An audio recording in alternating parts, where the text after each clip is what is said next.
Welcome to the Deep Dive. This is the place where we don't just skim the surface of sources.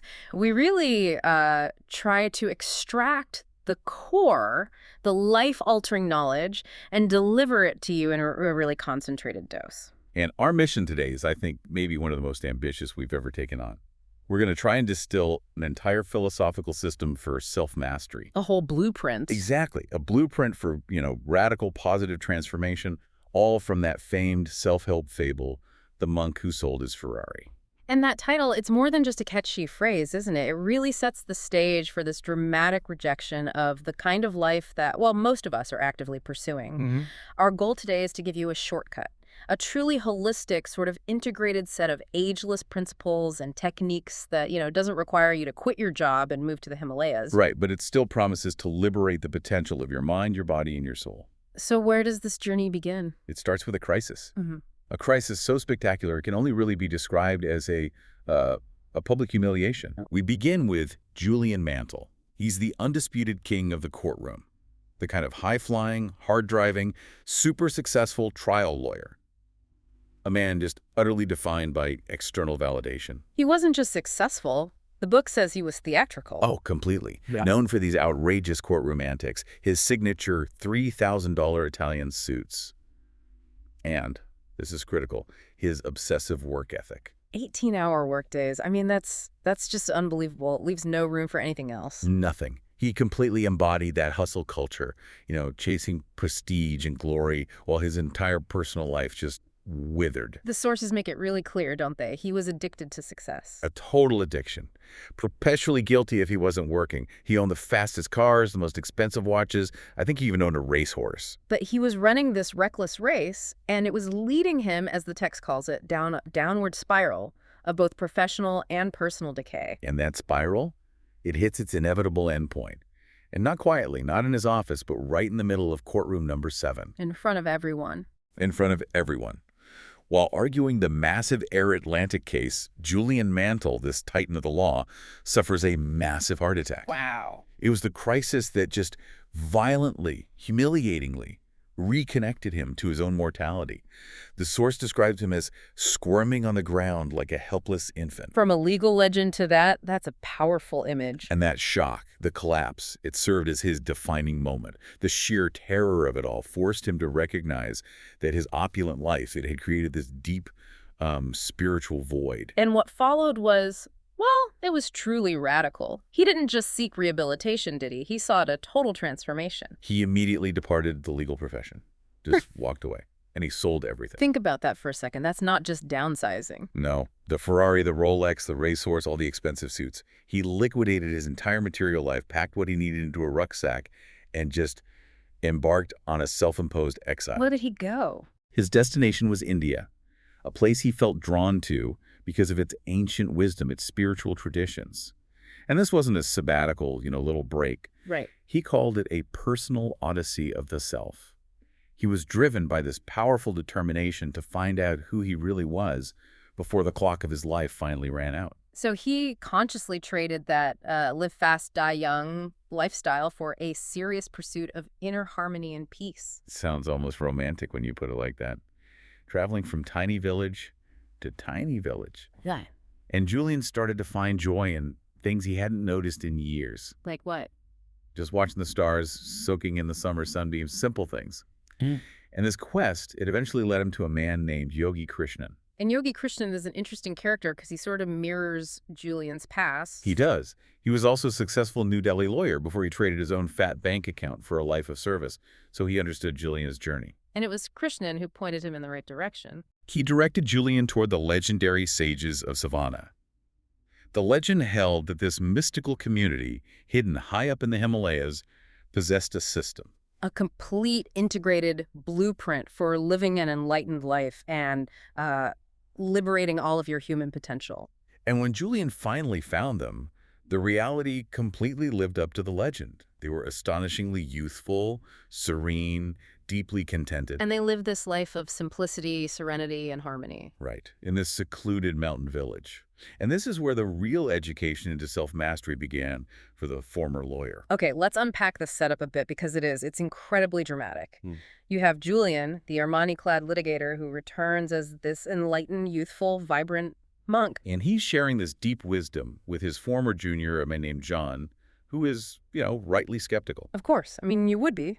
And John's skepticism is really important here because he's our proxy. He's the stand-in for all of us. He represents that modern, rational mind that's struggling to accept such a radical shift. Exactly. He's stuck in the conservative legal world, trapped in routine, thinking the same thoughts with the same people. He just can't fathom that the same high-powered, cynical Julian Mantle could return as some kind of wise prophet. And that skepticism, it leads us straight to the foundational principle of all of this learning, the principle of the overflowing cup. Julian doesn't debate John or argue with him. He challenges him directly using the analogy of a teacup. Right. He says, just like this cup, you seem to be full of your own ideas. And how can any more go in until you first empty your cup? And that is the absolute prerequisite for wisdom. It's often the hardest step for really successful people. Why is that? Well, think about it. Years spent in a narrow, high-stress world law, finance, medicine, you name it, it dulls your creativity.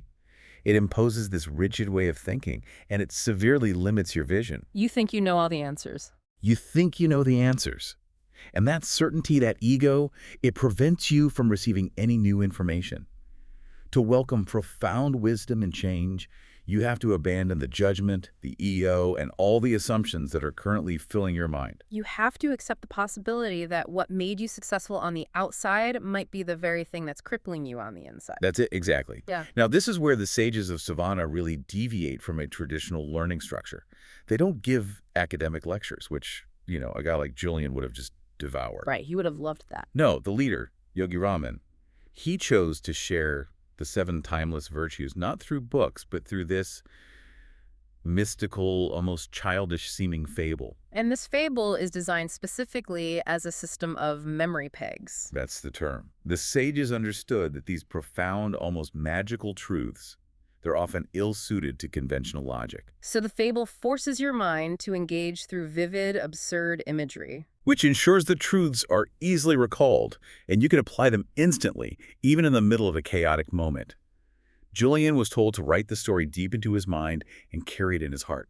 Okay, so let's set the scene. Let's try and install these memory pegs for you. Imagine Julian and John sitting together, and Julian starts to paint this wild picture. Visualize this with us. You're in a magnificent, lush green garden. It's vibrant, filled with spectacular flowers, and it's utterly tranquil and silent. And in the absolute center of this oasis stands a towering 6-story red lighthouse, just reaching for the sky. Then that silence is broken. There's this loud creaking sound as the lighthouse door opens, and out stumbles this truly colossal figure. A 9-foot-tall, 900-pound, naked Japanese sumo wrestler. But wait, he's not totally naked. Julian makes a point of this. The sumo is only covered by a thin, pink wire cable wrapped around his waist. The image is it's absurd, it's vivid, and it's impossible to forget. So this massive, almost naked sumo wrestler, he stumbles through the garden, and he finds a shiny gold stopwatch just lying forgotten on the ground. He slips it on, and then collapses instantly with a thunderous thud. He's rendered unconscious. He appears to be done for, but just when you think he's gone, he awakens. And he's revived not by some miracle, but by the sweet, overpowering fragrance of fresh yellow roses blooming right beside him. Energized, revived, he jumps up, looks to his left, and sees a long, winding path in front of him. But this path, it isn't made of stone or dirt. It's covered by millions of sparkling, brilliant diamonds. And he takes that path, which leads him, presumably, down the road of everlasting joy and eternal bliss. And that entire sequence, as ridiculous as it sounds on the surface, that's the key.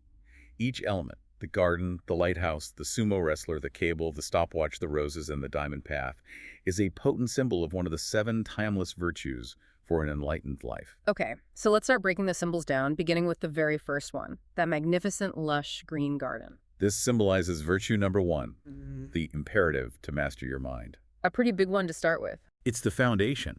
Julian's teaching here is beautifully simple, but it's profoundly difficult to maintain in practice. The mind is fertile, rich ground. So if you actively care for it, nurture it, cultivate it, it will produce these magnificent blooms. But if you neglect it, If you allow the weeds of impure thought, worry, anxieties, brooding over past slights or future fears to take root. Then inner peace and harmony will always elude you. Always. And the sources really emphasize the destructive power of negative thinking. Julian points out that the written character for worry in the sage's native language is strikingly similar to the character for a funeral pyre. Wow. So worry is essentially self-immolation. It's burning yourself from the inside out. It drains the mind of its power, destroys your joy, and it really injures the soul. And think about the capacity we're wasting. Julian says that even the most well-conditioned thinkers are using just a tiny fraction, what was it? Maybe 1/100% of their total mental potential. It's just 1/100%. The rest is just dormant. Lying dormant, choked by these mental weeds. And this is why mind management is completely non-negotiable for success in any sphere of your life. So if we accept that the mind is a garden, how do we start the weeding process? Well, Julian's insight is that truly joyful people aren't necessarily, genetically predisposed to happiness. They simply adopt a positive paradigm. They focus only on what they can actually control. And the key realization there is that we have absolute dominion over only one thing. Our attitude toward external events, that's it. We cannot stop the traffic jam, but we can absolutely control our reaction to it. And this connects to Julian's assertion that there's no such thing as objective reality. Okay, this is where it gets really interesting for me. Because if two people experience the exact same event, say, losing a job, one might see it as a total disaster. That's reality A. While the other might see it as a long overdue opportunity to finally start their own business, that's reality B. The event is the same, but our perception is everything. And the story of Malika Chand, the school teacher in Calcutta, is a perfect example of this kind of active cognitive reframing. It is. When her beloved school burned to the ground, everyone in the community saw tragedy. They just surrendered to apathy. But Malika, she saw the fire as a gift in disguise. Right. The school's old. It was falling apart anyway. The fire was the catalyst, the opportunity to rally the community and build a brand new, vastly superior facility. That's the core psychological nugget, isn't it? Transforming every event into a positive, empowering one. And Julian says the mind acts like a large filter. When you concentrate it on positive aims and opportunities, it filters out all the irrelevant, the background noise, the distracting worries. And it focuses only on the essential information needed to reach your goal. It becomes like a highly sophisticated radar system. So to achieve this mastery, the sages taught specific practical techniques. The first one is called the Heart of the Rose. It's a concentration exercise, a real deep dive into mindfulness. Okay, walk us through the application of this. It sounds simple, but I imagine its rigor is a little deceptive. It is very deceptive. So you need a fresh rose. You find a silent space, preferably somewhere in natural surroundings. Your task is to stare intently at the center, the heart of the rose, for about 5 to 10 minutes. That just focus. Focus entirely on its color, its texture, its symmetry, its fragrance. Now here's the secret. Your untrained mind will wander. It will start thinking about your grocery list, your work emails, what you have to do tomorrow. And when that happens, what do? You don't judge the thought. You don't get angry with yourself. You simply gently return your attention back to the rose. So that's the mental repetition. That's the push-up for the mind. It is. Practice daily. This stilling exercise gradually eliminates the worry habit and provides that profound oasis of peace. It's a direct stepping stone to connecting with what Julian calls universal intelligence. It trains your ability to focus, which is the foundational skill for every other virtue. Okay, so that's technique one. What's the second? The second technique is opposition thinking. This is a more radical method for conscious control over negative thought habits. So when a gloomy thought arises, that's step one, self-knowledge, just acknowledging the weed in your garden. Right. And step two has to be instantaneous replacement. You immediately replace that negative thought with its positive opposite. Can you give an example? Sure. If you feel tired or gloomy after a hard day, you consciously decide to act cheerful. You sit up straight, you smile, you breathe deeply, and you flood your mind with positive counter-thoughts. You're basically using your physical actions to change your emotional and mental state. Julian's belief is almost absolute here. He says, you truly cannot afford the luxury of even one negative thought. He views a worrisome thought like an embryo. It starts small, but it grows and grows, and eventually it consumes all your mental power. This is the pursuit of what he calls sattvic thoughts, pure thoughts. And this is why the sages were sometimes so extreme in their self-punishment, right? Forcing themselves to stand under icy waterfalls for allowing an impure thought to take hold. The waterfall is certainly extreme. I wouldn't recommend it. But the principle is about creating a severe consequence for allowing mental weakness. We need that kind of severity to train our minds to accept only pure, sattvic thoughts. Okay, and the third technique. The third crucial technique is the secret of the lake, or, as we might call it, creative envisioning. This sounds like standard visualization, but the sages really ritualized it. I mean, rising at 4 a.m. to visualize their desires reflected in the still lake water, that's commitment. That ritualization is the key. They were visualizing what they wished to cultivate inside themselves. Discipline, joy, courage, leadership qualities. So for us, the application is to close your eyes, take deep centering breaths, and then visualize these mental pictures of exactly who you want to be and what you want to achieve. Right. If you aim to be an exceptionally effective leader, you would mentally rehearse graceful responses to challenges. You'd see yourself communicating clearly, inspiring confidence in your team. So the concept is that the mind has this magnetic power to attract everything you desire into your life. Exactly. If there is a perceived lack in your life of energy or opportunity or joy, it's because there is a corresponding lack in your thoughts. You are literally programming your own internal filter. By holding these vivid, wonderful pictures in your mind's eye, you liberate the vast storehouse of ability and energy that, for most of us, just sleeps inside. Visualization makes the abstract future concrete, and it allows your subconscious mind to start building the bridge to that reality. Okay, moving on to part 3 and virtue number 2. This is symbolized by that towering 6-story red lighthouse. This virtue is the imperative to pursue your purpose, your dharma. A lot of people assume enlightenment means passivity, just sort of sitting around. But Julian clarifies that lasting happiness and fulfillment, they don't come from idleness. No, they come from steadily working to accomplish your goals and advancing confidently in the direction of your life's purpose. That is the only way to genuinely kindle your inner fire. But hold on a minute. Julian was wildly successful in his career as a lawyer. So how do we distinguish this dharma, or life's purpose, from the simple professional goal setting he was already doing? That's an excellent distinction to make. Julian was great at setting external goals-winning cases, earning more money, getting a bigger office. Right. Dharma refers to finding your true calling. It's about aligning your daily efforts with your fundamental truth, whether that truth is being a frustrated painter or a patient teacher or even a powerful attorney who also serves their community. It's about meaning, not just metrics. The principle remains foundational, though. You will never be able to hit a target that you cannot see. If you don't define your dharma, you just drift through life. You drift. Goal setting is the process that moves your life from ordinary to magnificent and magical. Because true happiness is found in the reflection on worthy aims and the daily action you take to advance them. Julian calls the mental mechanism behind this jiriki. Which translates to concentrated mind. When you write out your desires and goals, you're sending this powerful red flag to your subconscious mind that these intentions are paramount. And this concentrated energy then operates like a highly tuned, guided missile. Seeking out opportunities to realize that destiny. Yeah. In a world that's just dominated by instant gratification, social media, multitasking, the ability to concentrate one's mental energy, jiriki, it seems almost like a superpower. It forces the mind to filter out everything that doesn't serve the purpose. It's the ultimate filtering device. Julian recognized that while he was a winner at the game of law, he was losing the game of life because he had ignored his dharma. Maybe it was a passion for art, which he sacrificed for the stability and prestige of a law career. And his heart attack gave him that second chance to reorient his focus. It did. So if dharma is the destination, what's the roadmap? Julian provides a really detailed 5-step method for goal attainment that fuses this ancient discipline with modern productivity. Okay, what's step 1? Step 1. Form a clear mental picture. This connects directly back to the secret of the lake. The goal has to be tangible, perfectly defined, and visible in your mind's eye. Ambiguity is the enemy of intention. Right. And step 2 is to create positive pressure. This is the crucial step, I think, because intentions fail when they're too easy to abandon. Pressure inspires great ends.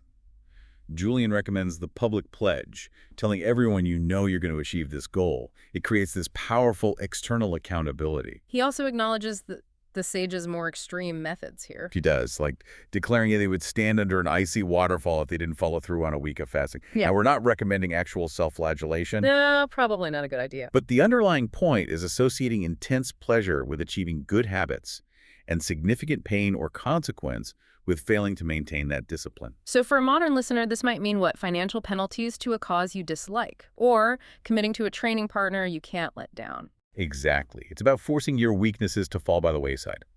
That makes the ascetic principle relatable. Step 3. Attach a deadline. Goals without precise timelines are just wishes. They lack urgency. Julian, the lawyer, understood this implicitly. You focus intensely on the files scheduled for court tomorrow, not the ones that are indefinitely postponed. Deadlines breathe life into your dharma. And step 4 is to commit to paper. Julian frames this as creating the dream book. A goal that exists only in your head is fleeting. It's just a puff of smoke. You need a beautiful journal divided into dedicated sections for all the major areas of your life. Physical fitness, financial growth, spiritual practice, relationship goals, and so on. And the power of the dream book is in its sensory reinforcement. You fill it with pictures, images, role models representing your desired outcomes, a picture of a healthy family, an image representing financial freedom. And you have to review this journal daily, even if it's just for 5 minutes. This constant visual and tactile reinforcement supercharges the magnetic power of your mind. And finally, step 5 is the linchpin of the whole thing, the magic rule of 21. The sages concluded that for any new behavior to crystallize into a permanent automatic habit, you have to perform that new activity for 21 continuous days. And the pro tip for installation is performing the new habit at the same time each day. This anchors it into your routine, making it feel as effortless as, brushing your teeth. That's the real bargain, isn't it? 21 days of conviction to radically improve the next 20 years of your life. It's an incredible return on investment. Okay, so we've mastered the garden of the mind, and we've set the lighthouse beam of purpose. Now we get to the giant symbol of the fable, that 9-foot-tall, 900-pound sumo wrestler. This symbolizes virtue number 3, constant self-improvement, or kaizen. Kaizen, that's the Japanese word for continuous incremental self-expansion and progress, right? Yeah, it is. And the sage's lesson here is profound. Self-mastery, which is achieved through daily work on yourself, is the absolute prerequisite for influencing the world and achieving true, lasting fulfillment. Yeah. You just can't pour from an empty or a weak cup. And Julian warns that genuine fulfillment requires cultivating what he calls the trilogy of endowments. Mind, body, and soul. Neglecting any one of those 3 leaves you feeling profoundly empty and unfulfilled. For example, becoming mentally brilliant but physically depleted, or spiritually pure but financially crippled. It's about balance. It's all about balance. Yeah. And we have to embrace kaizen by constantly pushing past our comfort zones. Julian challenged John to do push-ups until he literally collapsed. And then proved that the capacity to do just one more was still there. Right. We rarely tap into our full human capacity because we stop at the very first sign of discomfort or fear. That fear, Julian says, is just a mental monster we create. It is. We have to do the things we fear and attack our weaknesses head on. If public speaking terrifies you, commit to giving 20 speeches. By facing that fear, you rewire your mind and you prepare yourself to live a soaring, fully alive life. So what's the most actionable way to begin this daily self-improvement? It's through what Julian calls the rituals of radiant living. Julian, who used to believe that success required 18 hours of work a day, found the magic formula was free and startlingly simple. It was dedicating just 1 hour a day to these practices. 1 hour a day. 7 specific, ancient, but highly effective habits applied with conviction. These are the daily blocks that build the Taj Mahal of self-mastery. Okay, let's dive into the detail of each of these 7 rituals. What's number 1? Ritual 1, the ritual of solitude. This means deliberately spending time in quiet, reflective isolation, ideally establishing a beautiful sanctuary of the self. This silence is crucial. Why is silence so important in our noisy world? Because noise keeps the mind agitated. Silence allows what he calls the lake of the mind to become smooth. It stills the surface distractions. And that releases your deepest creative intelligence, establishes a profound sense of peace, and regenerates your energy. It's a mandatory pit stop for the soul, a moment to decompress and release the accumulated stress of the day. And ritual 2. Ritual 2, the ritual of physicality. This is the mind-body connection in action. The core philosophy is very straightforward. As you prepare your body, so you prepare your mind. The sages were incredibly disciplined, weren't they? Investing at least 5 hours a week out of the total 168 available for vigorous exercise. They would miss a meal before they missed their daily activity, whether it was yoga, sometimes standing on their heads, or just vigorous walking. And crucially, Julian highlights the often ignored aspect of breathing technique. This is a huge one. Most modern people breathe far too shallowly, using only the top third of their lungs. This means you're getting insufficient oxygen, which leads to reduced energy and increased tension. So the simple fix is just retraining the breath. Precisely. 2 or 3 times a day, just take a minute to breathe deeply from your abdomen. You should feel your belly moving out as you inhale, pulling air deep into your diaphragm. And this simple practice, if you do it regularly, can double or triple your physical and mental energy reserves. It's an instant energy boost and a critical stress reliever. It's amazing. Okay, ritual 3, the ritual of life nourishment. We glossed over this before, but in a holistic system, diet is everything. What was the specific guidance from the sages? They stressed commitment to a natural diet, emphasizing the consumption of living foods. So, fruits, vegetables, whole grains, as opposed to heavily processed dead foods. The philosophy is that food contains prana, or life energy. Right, and consuming foods high in prana transfers that energy directly to you, which radically increases your vitality, your mental clarity, and your youthfulness. They also stressed moderation, eating less, and chewing thoroughly. Interesting. Okay, what about ritual 4? Ritual 4, the ritual of abundant knowledge. Lifelong learning is essential, specifically reading philosophical literature for at least 30 minutes every day. But this ritual comes with a powerful caveat, doesn't it? It does. Julian warns against the old adage that knowledge is power. He clarifies, knowledge is only potential power. The true value lies in applying what you've learned. So books are the best friend of the wise.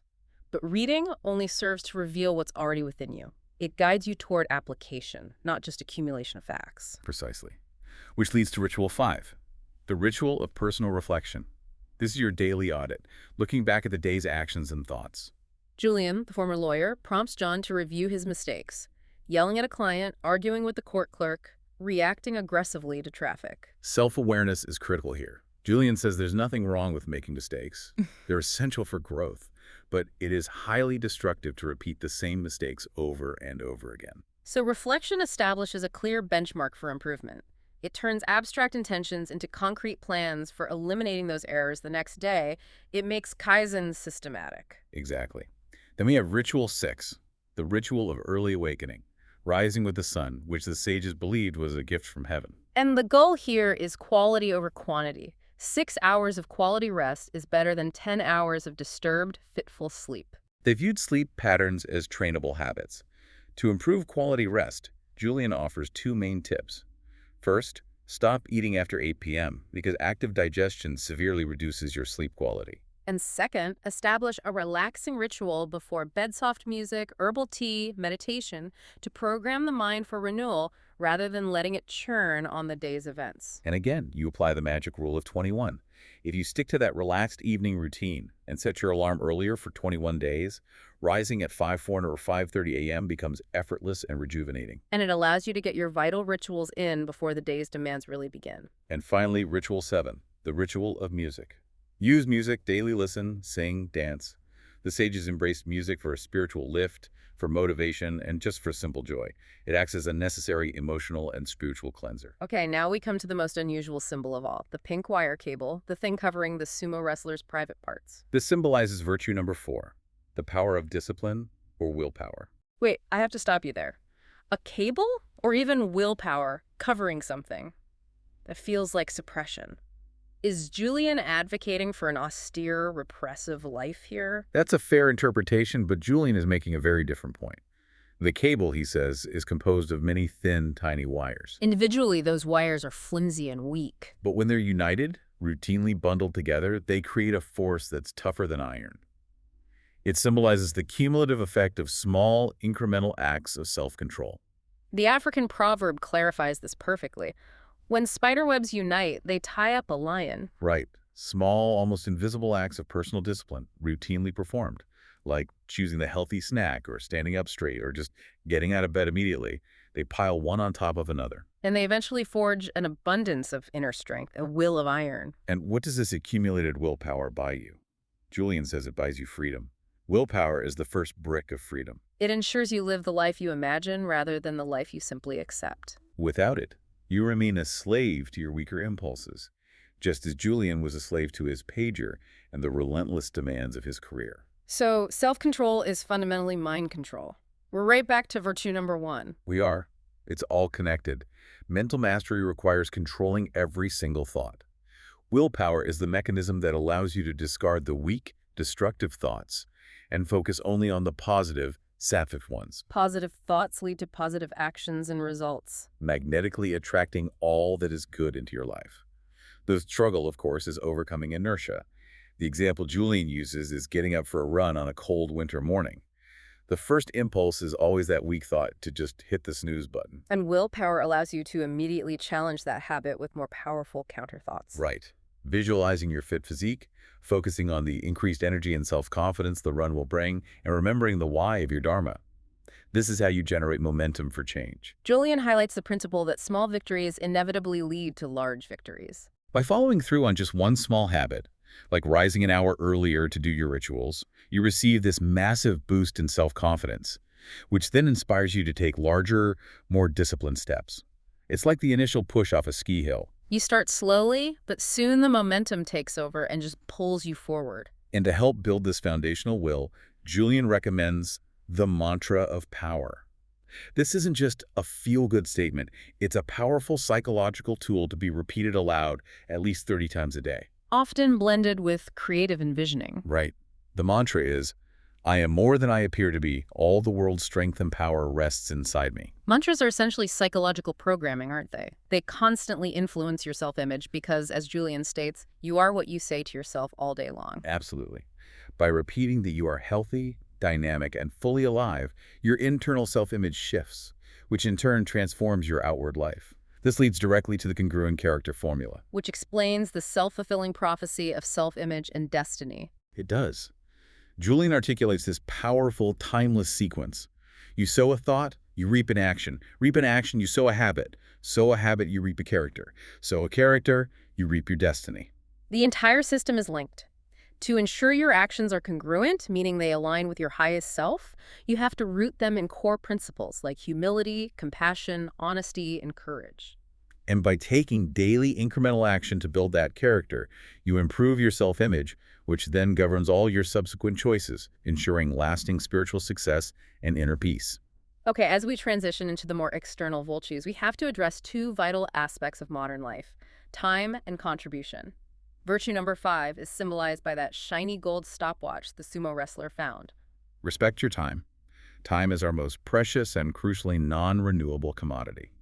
Julian, the former workaholic, understood this better than anyone. He realized the tragedy of his former life was that he was always putting off living, always chasing some magical rose garden on the horizon instead of enjoying the one growing in his own backyard. His essential, simple advice is a real wake-up call to all of us. Never put off living. We are all guilty of waiting for that perfect moment. Retirement, a bigger bank account, an easier workload. To truly enjoy the gifts of life. He calls this destructive pattern the deathbed mentality. So being the master of your time means focusing only on priorities, ruthlessly separating the meat from the fat. When you focus all your jiriki, your concentrated mind, on the high value meat, you inherently have no time left to waste on the trivial fat, and your life naturally moves into the extraordinary. We have to be wary of internal and external time thieves. Right. Externally, it's the people who drop by just as you find your focus. Internally, it's procrastination.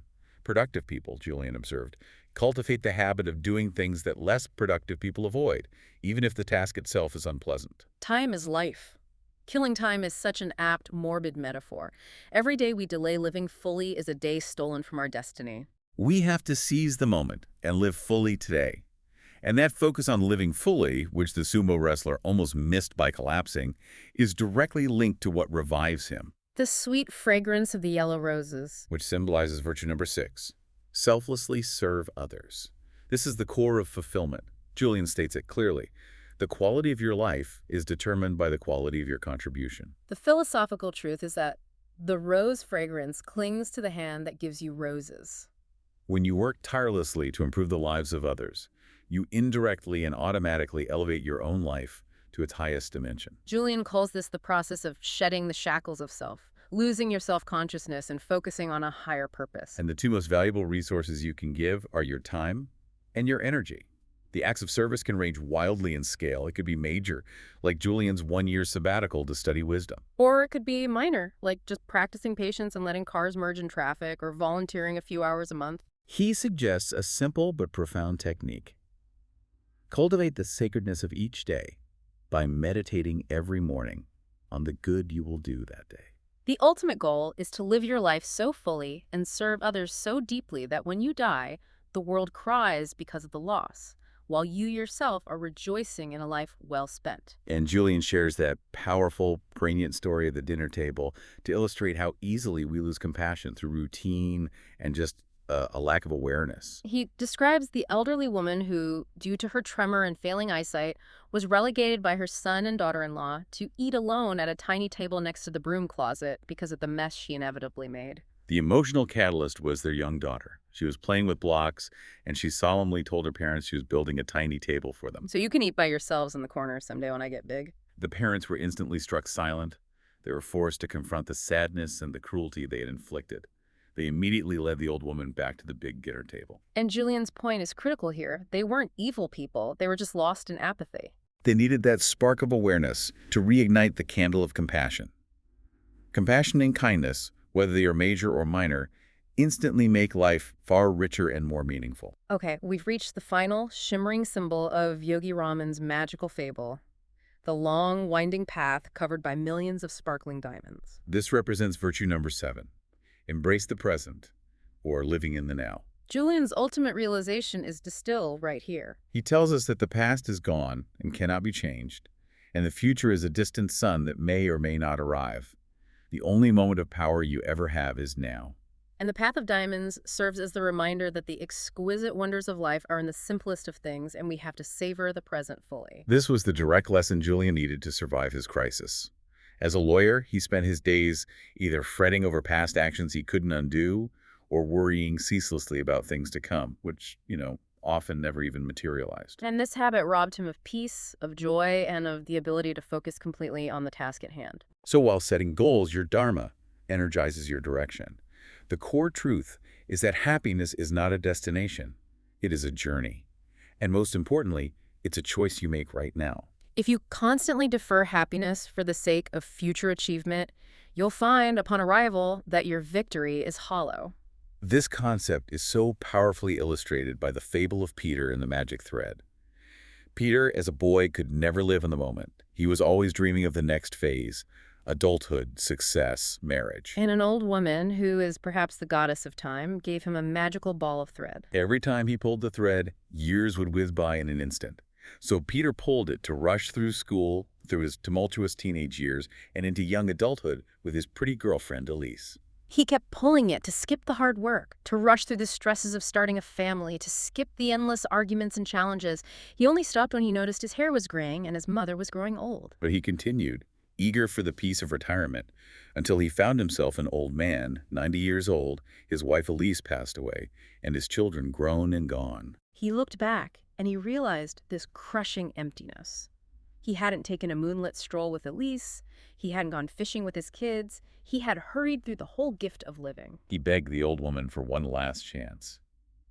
She granted his wish, and he woke up as a schoolboy, instantly aware of the thread's danger. He put the ball away and began to live every single day fully, consciously choosing to stop sacrificing the richness of the present for the illusion of a better future. That is the ultimate metaphor that ties all 7 virtues together. Julian's conclusion is that we all have this enormous potential for extraordinary achievement, for happiness, and for lasting fulfillment locked within us. But Julian stresses that this life, overflowing with wonders, it isn't built in one dramatic moment like selling a Ferrari. He uses the Taj Mahal analogy, a magnificent structure built day by day, block by block, over 22 years of daily, gradual, consistent progress. All it takes are small, disciplined steps in the direction of our dharma.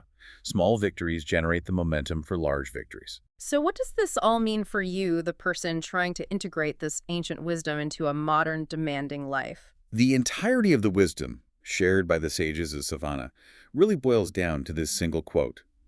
For what lies behind you and what lies in front of you matters little when compared to what lies within you. You are not a prisoner of your past. You are not a victim of circumstance. You alone are the programmer of your own mind and the architect of your own destiny. And Julian's final challenge to John, and our final provocation to you, is this. The choice to apply this wisdom starts today. You now have the blueprint, the 7 virtues, and the 7 rituals. So what small incremental change, what single habit will you install using the magic rule of 21, starting right now? The cup is empty, and the garden awaits cultivation. Choose wisely.